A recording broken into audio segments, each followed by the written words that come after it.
How sin began. Have you ever wondered why God allows bad things to happen? Why does He allow pain and suffering? Why do our pets and the people we love have to die?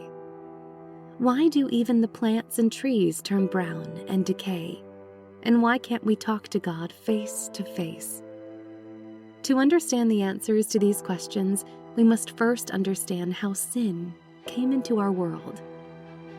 The story began in a beautiful place called heaven, where there was perfect order and harmony. Every creature had supreme love for God and unselfish love for one another.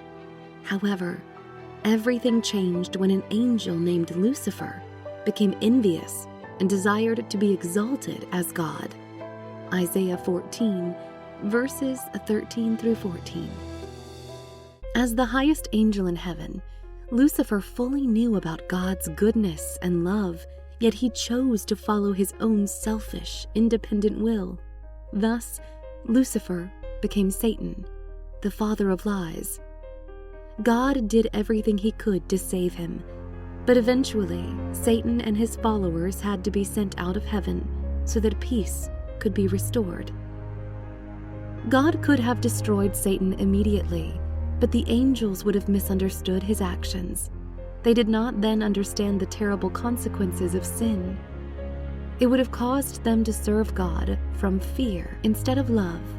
When Satan realized that he would never regain his position in heaven, he determined to bring the people of earth into disobedience along with him. God had created our first parents, Adam and Eve, in his own image. They were flawless, good-looking and healthy. He placed them in a beautiful garden on the unblemished earth with everything they needed for their happiness. Their minds were unselfish and perfect, and they joyfully talked with their Creator face to face. God told them that they could eat freely from all of the trees in the garden, except for one. He warned that if they ate from this one tree, they would be doomed to die. Unfortunately, God's command was disobeyed when Eve believed Satan's lies, ate the fruit, and then convinced Adam to eat it also.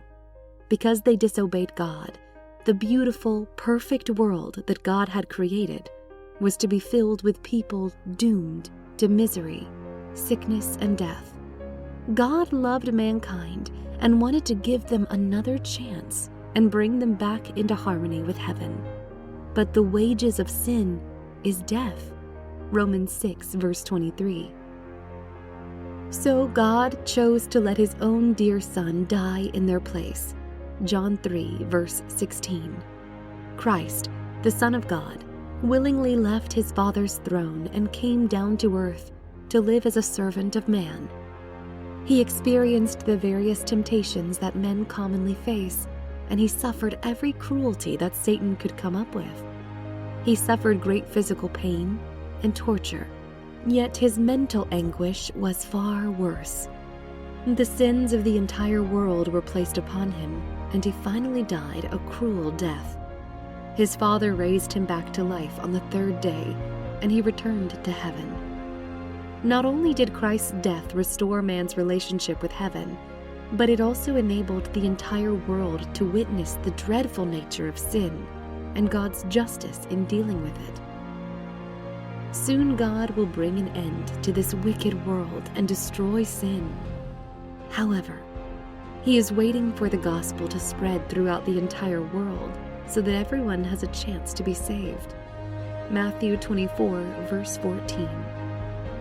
The pages of this book explain how you can be brought back into harmony with God and be prepared for his return.